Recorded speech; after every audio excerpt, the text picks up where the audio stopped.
الحمد للہ رب العالمین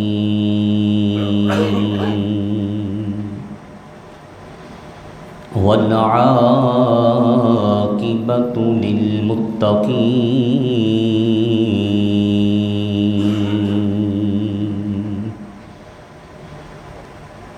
والصلاة والسلام علی سید المرسلین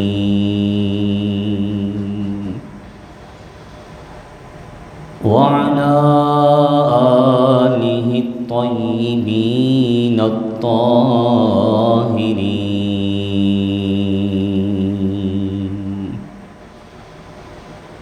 وعلماء ملتہ وأہل سنتہ اجمعین اما بعد فاعوذ باللہ من الشیطان الرجیم بسم اللہ الرحمن الرحیم قل اللہم مالک الملک تؤتی الملک من تشاء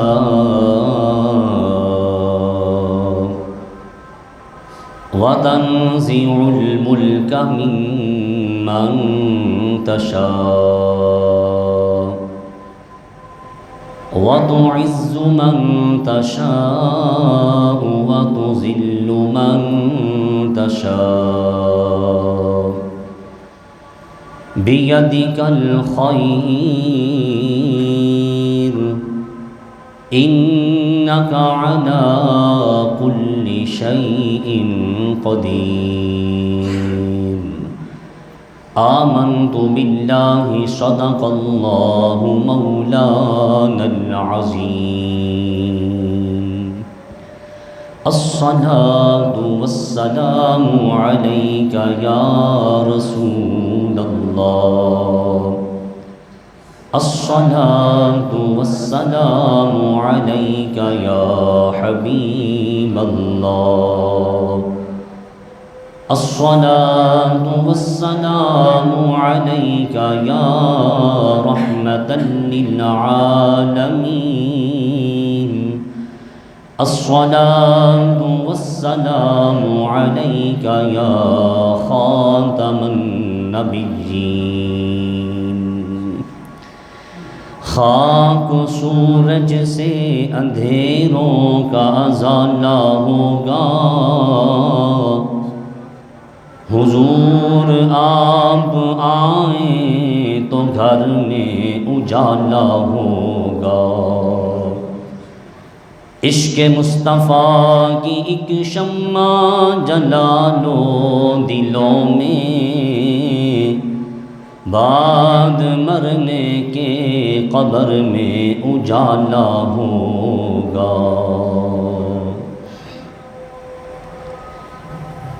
عزت و وقار کی مسند پر براجمان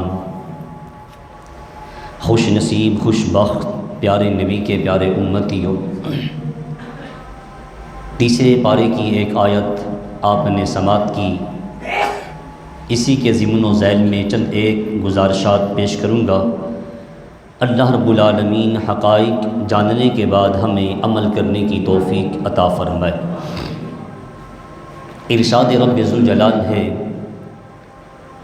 قل اللہم مالک الملک، آپ فرما دیجئے اللہم اے اللہ مالک الملک، تو ملکوں کا مالک ہے، تو ملکوں کا، بولیے تو ملکوں کا، تؤتی الملک من تشاء، تو جسے چاہے ملک عطا کرے، وتنزع الملک ممن تشاء، جسے چاہے ملک واپس لے لے، جسے چاہے ملک عطا کر دے اور جس سے چاہے ملک حکومت واپس لے لے۔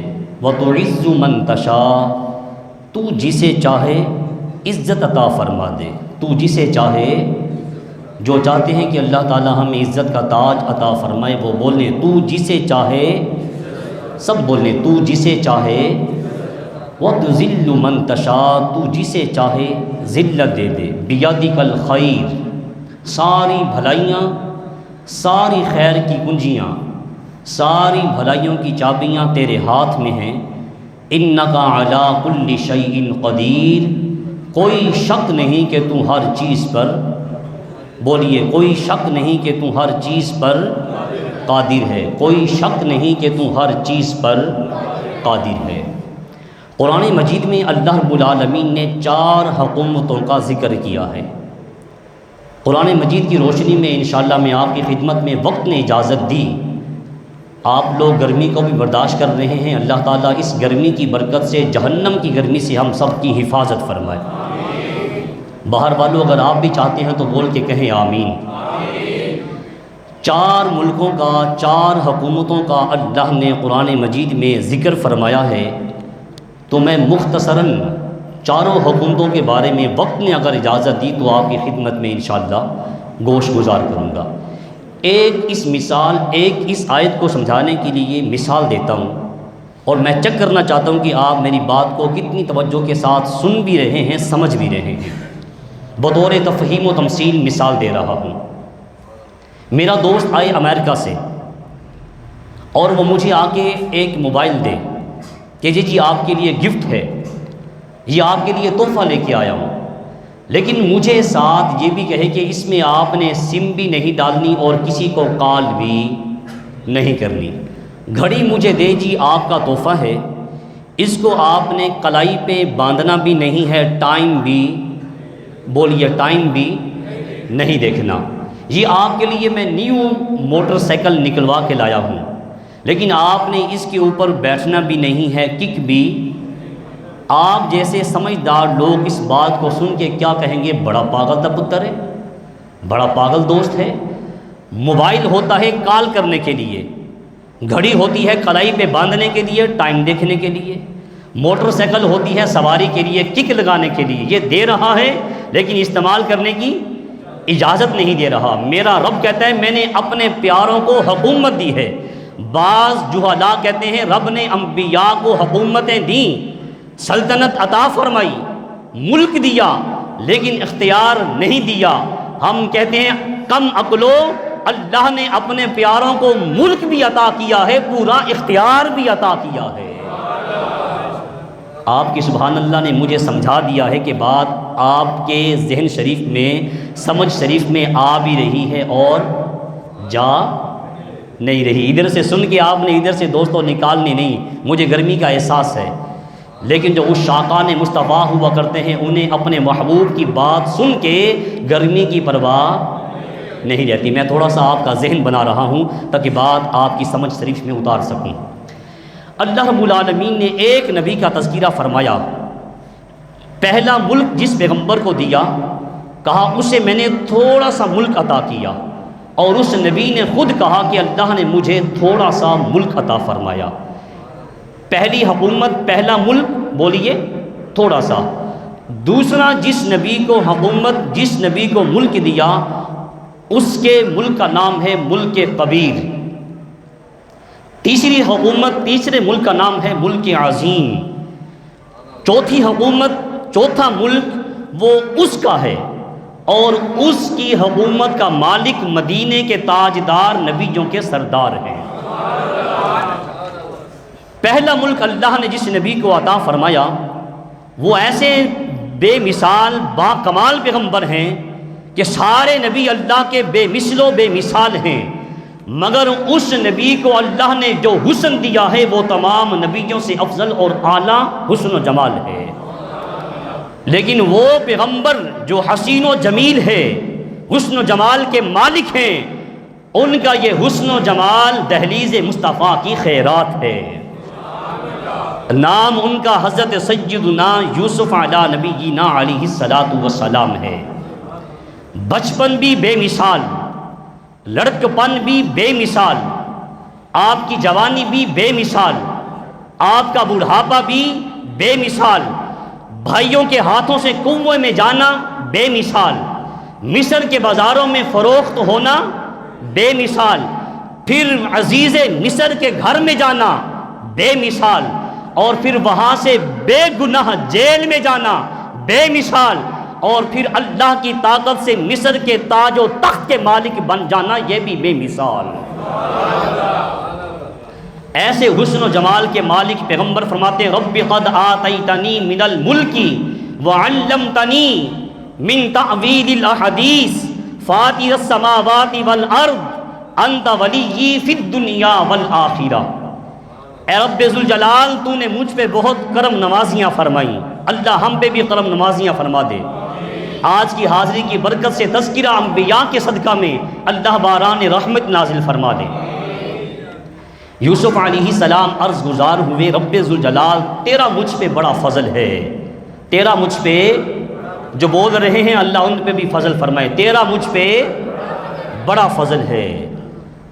اے باری تعالیٰ تو نے مجھ پہ جو کرم نوازیاں فرمائی ہیں، جو عنایات فرمائی ہیں، جو رحمتوں کی بارش کا نزول فرمایا ہے، ان کرم نوازیوں میں ایک کرم نوازی یہ ہے کہ تو نے مجھے کچھ ملک عطا فرمایا ہے۔ کتنا ملک؟ کچھ ملک عطا فرمایا ہے۔ اب کچھ ملک جس نبی کو اللہ نے عطا فرمایا، جس پیغمبر کو اللہ نے کچھ حکومت عطا فرمائی، اب اس نبی کی عظمت آئیے قرآن مجید کی روشنی میں سنتے ہیں۔ سیدنا یوسف علی نبینا علیہ السلام بے گناہ جیل کے اندر چلے گئے۔ بولیے کہاں چلے گئے؟ جیل کے اندر۔ آپ کے چہرے کے نور سے جیل کی دیواریں بھی جگمگا اٹھیں، جیل کی دیواریں چمکنے لگیں۔ یوسف علیہ السلام اتنے حسن و جمال کے مالک تھے کہ جب مصر میں قحط پڑا نا، لوگوں کے پاس خوراک نہیں تھی، وہ آتے تھے یوسف علیہ السلام کا چہرہ تکتے تھے، جو یوسف علیہ السلام کے چہرے کو دیکھ لیتے تھے، 3 مہینے انہیں بھوک پیاس نہیں لگتی تھی۔ اور یاد رکھنا یہ یوسف علیہ السلام معراج کی رات ہمارے آقا کے مقتدی ہیں۔ یہ شان ہے خدمت گاروں کی، سردار کا عالم کیا ہوگا۔ کہتے ہیں 3 مہینے رجی خلقت ساری ویک یوسف کی نعانی، 3 مہینے رجی خلقت ساری ویک یوسف کی نعانی، جنہ ڈٹھا محمد عربی اور رج گئے دوویں جہانی، جنہ ڈٹھا محمد عربی اور رج گئے۔ میں یہ واقعہ رات میں گھر میں تھا والدہ کے پاس، والدہ کو میں یہ بات سنا رہا تھا تو انہوں نے کہا پتر ایک میرے سے بھی شعر سن لے۔ یہ میری ماں جی نے مجھے سنایا، 3 مہینے رجی خلقت ساری۔ میں نے کہا اماں جی آپ نے کہاں سے سنا؟ کہا بیٹا جب تم لوگ گود میں ہوتے تھے نا اور ہم اپنے پیر کی زبان سے سنتے تھے 3 مہینے رجی خلقت ساری ویکھ یوسف کنعانی، جنہ ڈٹھا محمد عربی اور لوگوں رج گئے دوویں جہانی۔ اللہ مجھے اور آپ کو جاگتی آنکھوں سے مدینے کے تاجدار کی زیارت عطا فرما دے۔ یوسف علیہ السلام جیل میں تھے دوستو، 2 قیدی آ گئے، دونوں قیدیوں نے آپس میں کہا یار ایک نوجوان کے بارے میں سنا ہے ڈاڈا خوبصورت ہے، بڑا حسین و جمیل ہے، بڑی سونی اس کی صورت ہے، اور سنا ہے وہ خوابوں کی تعبیر بھی بتاتا ہے۔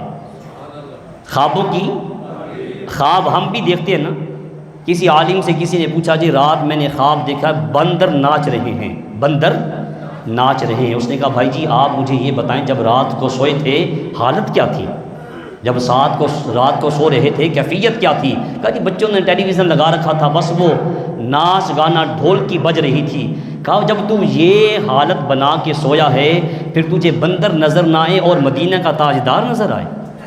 کہا سونے کی حالت بہتر کر، رات کو سونے سے پہلے پیارے آقا پہ درود و سلام پڑھ کے سو، ادھر آنکھ لگے گی ادھر دل کی آنکھ جاگے گی، مصطفیٰ گھر بھی روشن فرمائے گا، زندگی بھی روشن فرمائے گا۔ کہا میں نے ایک خواب دیکھا ہے، خواب یہ دیکھا ہے میں انگور نچوڑ کے بادشاہ کو پلا رہا ہوں۔ اللہ رب العالمین نے سورہ یوسف 13ویں سپارے میں یہ سارا منظر کھینچا ہے۔ یوسف علیہ السلام کے بارے میں وہ قیدی کہنے لگے کہ سنا ہے بہت خوبصورت انسان ہے، خوابوں کی تعبیر صحیح بتاتا ہے، میں نے خواب دیکھا ہے کہ میں انگور اس کا رس نکال کے، بولیے کس کو پلا رہا ہوں؟ بادشاہ کو، عزیز مصر کو، چل میرے ساتھ اور جا کے ہم تعبیر پوچھتے ہیں۔ اس نے کہا چھڈ یار، ایویں گلنا بنی ہیں، یہ ایسی باتیں بنی ہوئی ہیں، خواب کوئی دیکھے، تعبیر بولیے تعبیر کوئی بتائے، یہ تو ایسے باتیں بنی ہوئی ہیں، یہ کوئی ایویں آپس میں لوگوں نے بات چہم گوئیاں بنا رکھی ہیں، تعبیر کوئی نہیں بتا سکتا۔ اس نے کہا یار میں پریشان ہوں، چل تو صحیح، اس کا چہرہ میں نے دیکھا ہے، وہ چہرہ بتاتا ہے، یہ کسی جھوٹے کا چہرہ نہیں ہے، چل میرے ساتھ۔ اس نے کہا چل، تو مجبور کرتا ہے، میں تیرے ساتھ چلتا ہوں، تو اپنا خواب پوچھنا، میں من گھڑت اپنے پاس سے ایک بات بنا کے پوچھوں گا، پتہ چل جائے گا، دودھ کا دودھ، پانی کا پانی ہو جائے گا، پہچان ہو جائے گی کہ یہ خواب کے بارے میں جانتے بھی ہیں کہ نہیں جانتے۔ دونوں یوسف علیہ السلام کی بارگاہ میں حاضر ہوئے۔ قال احدہما انی ارا، رب فرماتا ہے کہ پہلے نے یوسف علیہ السلام سے کہا میں نے خواب دیکھا ہے، میں انگور کا رس نکال کے اپنے بادشاہ کو پلا رہا ہوں، لگتا ہے کہ مجھے پھانسی پہ چڑھا دیا جائے گا، لگتا ہے میں پھٹے چڑھنے لگا ہوں، میری موت آنے والی ہے، اس کی تعبیر تو بتائیں۔ اچھا آپ نے فرمایا تو نے یہ خواب دیکھا ہے نا؟ کہا جی ہاں دیکھا ہے۔ ساتھ والا فوراً بولا بے ایمان، جس کا نبی پہ ایمان و یقین نہیں تھا، اس نے کہا جی میں نے بھی ایک خواب دیکھا ہے۔ آپ نے کیا خواب دیکھا؟ کہا میں نے خواب دیکھا کہ میرے سر پہ ایک ٹوکڑا ہے، میرے سر پہ ایک ٹوکڑا ہے، اس میں روٹیاں ہیں اور پرندے وہ روٹیاں اٹھا کے لے جا رہے ہیں۔ وقال الآخر انی ارانی احمل فوق رأسی، میرا رب فرماتا ہے کہ اس نے میرے پیغمبر سے کہا میرے سر کے اوپر ایک ٹوکڑا ہے، اس کے اندر روٹیاں ہیں، پرندے ان روٹیوں کو اٹھا کے لے جا رہے ہیں۔ سیدنا یوسف علیہ السلام نے ترچھی نگاہوں سے دیکھ کے فرمایا تو نے خواب دیکھا ہے نا؟ تو ہاڑی چپتے بھی صدقے جاواں، نبی کیوں پوچھ رہا ہے؟ نبی کو پتہ ہے یہ بندہ سچا۔ کہا تو نے واقعہ ہی یہ خواب دیکھا ہے نا؟ دیکھا ہے نا خواب؟ کہا جی حضور میں نے یہ خواب دیکھا ہے۔ فرمایا اگر تو نے یہ خواب دیکھا ہے، پہلے والا آزاد ہو جائے گا، وہ بادشاہ کو پانی پلائے گا، جیسے پہلے ساقی تھا یہ ساقی رہے گا، تجھے سولی پہ لٹکا دیا جائے گا، تو 3 دن تک سولی پہ لٹکا رہے گا، پرندے تیرا سر اور تیرا جسم نوچ کے لے جائیں گے۔ بس یوسف علیہ السلام نے تعبیر بتائی، وہ ٹھا کر کے ہنسنے لگا، اس نے لگایا کہکا۔ میرا رب فرماتا ہے کہ نبی کا مذاق اڑانے والا کہنے لگا کہ آپ نے جس خواب کی تعبیر بتائی ہے نا، وہ خواب تو میں نے دیکھا ہی نہیں ہے، آپ نے اپنے پاس سے ایویں بنا لی ہے۔ آپ جلال میں آئے، اللہ کا نبی جلال میں آیا، زبان پہ رب کا کمال آیا، کہا تو نے دیکھا ہے یا نہیں دیکھا؟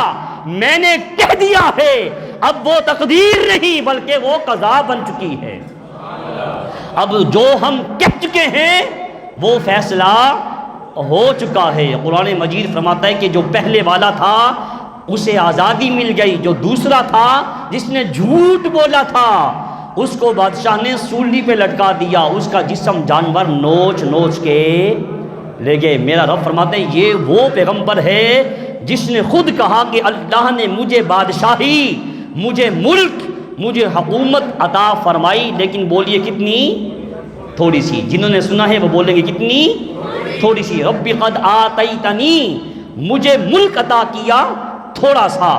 جس کو تھوڑا سا ملک میرے رب نے عطا کیا اس کی پاور، اس کی طاقت اتنی ہے کہ اس کے منہ سے جو جملے نکل جائیں اللہ ان جملوں کو قضا بنا دیتا ہے، فیصلہ بنا دیتا ہے۔ اب آئیے دوسری حکومت کا تذکرہ دیکھتے ہیں قرآن مجید میں۔ رب فرماتا ہے کہ یہ سورت کا نام ہے دہر اور پارہ ہے 29واں۔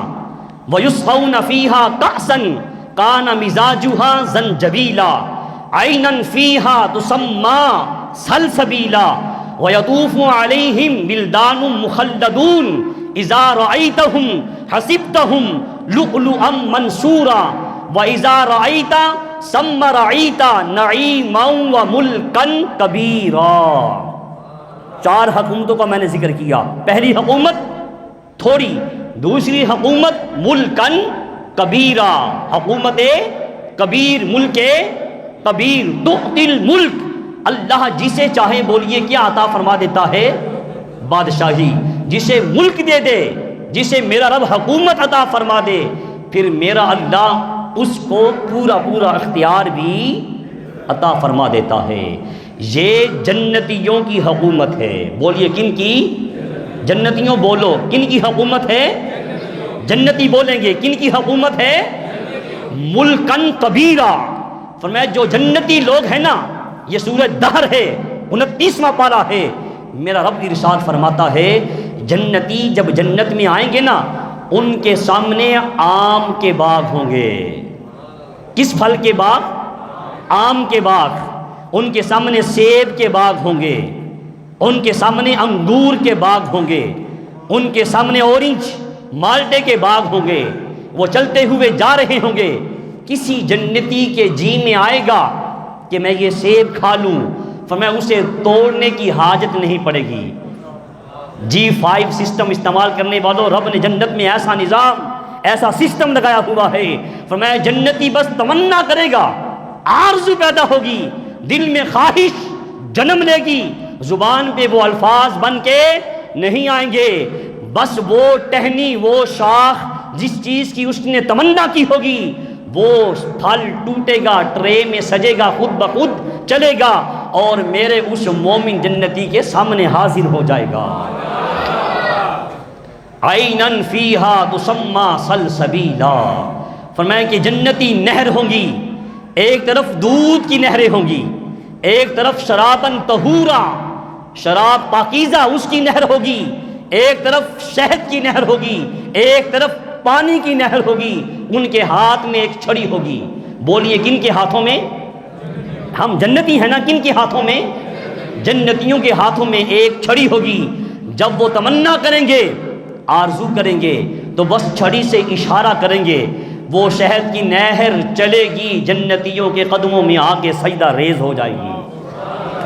دودھ کی نہر وَيُسْقَوْنَ فِيهَا كَأْسًا كَانَ مِزَاجُهَا زَنْجَبِيلًا، بس وہ چلیں گی اور چلتی ہوئی آ کے وہ میرے پیاروں کے قدموں میں حاضر ہو جائیں گی۔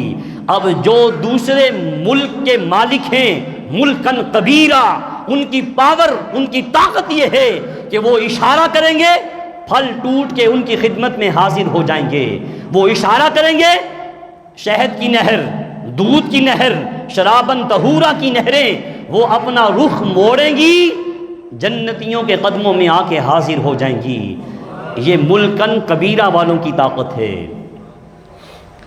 اب تیسرا ملک جس کو اللہ رب العالمین نے عطا فرمایا، 5واں پارہ سورہ نساء ہے۔ ام یحسدون الناس علی ما آتاہم اللہ من فضل فقد آتیناہ آل ابراہیم الکتاب والحکمہ وآتیناہم ملکا عظیما۔ ملکن، پہلا ملک تھا تھوڑا، دوسرا ملک ملکن، بولیے ملکن کبیرہ، تیسرا ملک ہے ملکن عظیمہ، تیسری عظیم حکومت یہ کس کی ہے؟ یہ امام الانبیاء کے جد امجد دادا جان حضرت سیدنا ابراہیم خلیل اللہ علیہ السلام کی حکومت ہے۔ ابراہیم علیہ السلام کو نمرود نے ڈال دیا آگ کے اندر۔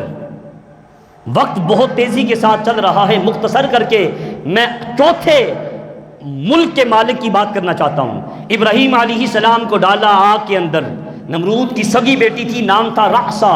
مفسرین نے لکھا اس نے 3 دنوں کے بعد اپنے بادشاہ، اپنے باپ سے کہا تو لوگوں کا خدا ہے، میرا تو تو باپ ہے نا، مجھے اجازت دے، میں مینارے پہ چڑھ کے ابراہیم علیہ السلام کو دیکھنا چاہتی ہوں۔ اس نے کہا عقل کے ناقل نے کیسی نادانی والی باتیں کر رہی ہے، اس کے اندر پتھر ڈالا جائے وہ پگھل جائے، تو اسے دیکھنا چاہتی ہے۔ اس نے کہا میرے باپ تیری تو مت ماری گئی ہے، جس کو تو نے آگ میں ڈالا ہے اس کا چہرہ میں نے دیکھا ہے، اس کا چہرہ اتنا خوبصورت ہے، میرا دل کہتا ہے وہ کل بھی زندہ تھا، آج بھی زندہ ہے۔ اسے آگ جلا نہیں سکتی۔ اونچے مینارے پہ چڑھی، نمرود نے ایک مینارہ تیار کیا تھا، اس پہ چڑھ کے اس نے تیر چلایا تھا کہ لے ابراہیم میں تیرے خدا کو مارنے جا رہا ہوں۔ کہا میرا خدا ٹھکانے سے پاک ہے، جگہ سے پاک ہے، مکان سے۔ بابا بلے شاہ کہتے ہیں ڈھا دے مندر ڈھا دے مسجد ڈھا دے جو کچھ ڈھیندا، ہک بندے دا دل نہ ڈھاوی، دلاں وچ رب آپ رہندا۔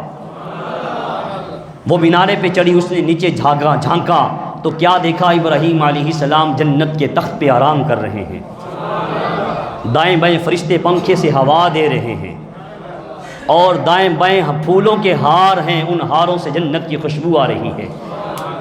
انت ابراہیم؟ نعم انا ابراہیم، ہاں میں ابراہیم ہوں۔ کہا آپ کو آگ نے جلایا نہیں؟ کہا جو اس کا ہو جاتا ہے ساری خدائی اسی کی ہو جاتی ہے۔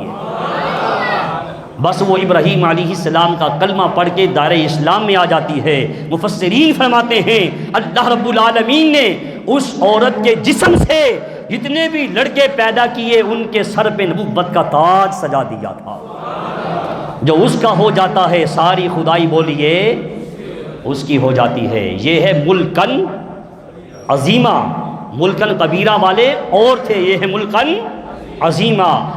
اب چوتھے بادشاہ جن کو اللہ رب العالمین نے ملک عطا فرمایا، واللہ یؤتی ملکہ من یشاء واللہ واسع علیم۔ جو پہلے تھے ان کو تھوڑا ملک عطا کیا، جو دوسرے تھے جنت والے ان کو عطا کیا ملکن کبیرہ، جو تیسرے تھے ان کو عطا کیا ملکن عظیمہ، جو چوتھے ہیں واللہ یؤتی ملکہ من یشاء واللہ واسع علیم۔ یہ کون ہیں؟ کہا یہ مدینے کے تاجدار ہیں، نبیوں کے سردار ہیں۔ اللہ تعالیٰ بولنے والوں آپ کے رزق میں برکتیں عطا فرمائے۔ جس طرح آپ بول کے آج کی رونق کو دوبالا کر رہے ہیں، اللہ آپ کی زندگی کے مقدر چمکا دے۔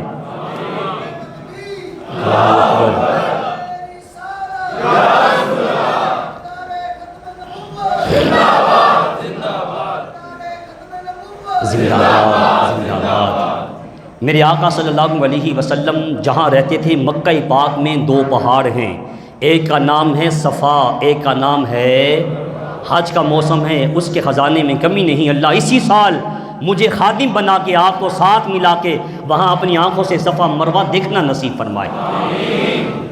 مروہ والی طرف اگر آپ جھانکے نا دوربین لگا کے تو وہاں ایک مکان ہے، وہ مکان وہ رہائش میرے کریم آقا کا گھر مبارک ہے۔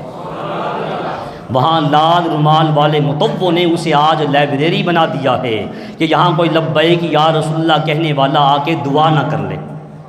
انہوں نے فتویٰ دیا کہ لبیک یا رسول اللہ کہنے والے مشرک ہیں، یہ فسادی ہیں۔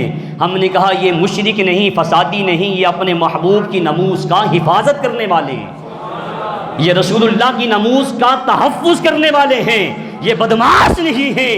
انہوں نے کہا یہ فساد کرنے والے ہیں، ان کو پکڑو، ان کو جیلوں میں ڈالو۔ ہم نے کہا لبیک یا رسول اللہ کہنے والوں کو ڈالو جیلوں کے اندر، جیلوں کی دیواریں بھی ناموس رسالت کی گواہی دیں گی۔ کیوں مقبول سلطانی صاحب آپ اینی شاہد ہیں کہ نہیں؟ چکی کے اندر 7 لوگ تھے اور 4x8x8 کی چکی ہوتی ہے، اس کے اندر صبح و شام ایک ہی کام ہوتا تھا، لبیک لبیک تاجدار ختم نبوت۔ یہ مشرک نہیں، یہ بدعتی نہیں، یہ اپنے نبی کے، یہ اپنے رسول کے دیوانے ہیں۔ اس گھر میں لائبریری بنی ہوئی ہے۔ میرے آقا مزمل کی چادر اوڑھ کے یہاں سے نکلے، اچھا بجلی بھی بند ہے، ٹائم بھی پورا ہو چکا ہے، واقعہ بڑا مزیدار ہے، تھوڑا سا طویل ہے، اگر آپ اجازت دیں تو میں سنا نہ دوں؟ آپ کے جذبے کو اللہ تعالیٰ شاد و آباد رکھے۔ رہی زندگی تو یہیں سے انشاءاللہ ہم اگلے جمعے کو بات سٹارٹ کریں گے۔ اللہ تعالیٰ میری اور آپ کی یہ حاضری اپنی بارگاہ میں قبول و منظور فرمائے۔ وما علینا الا البلاغ، سنت ادا فرما لے۔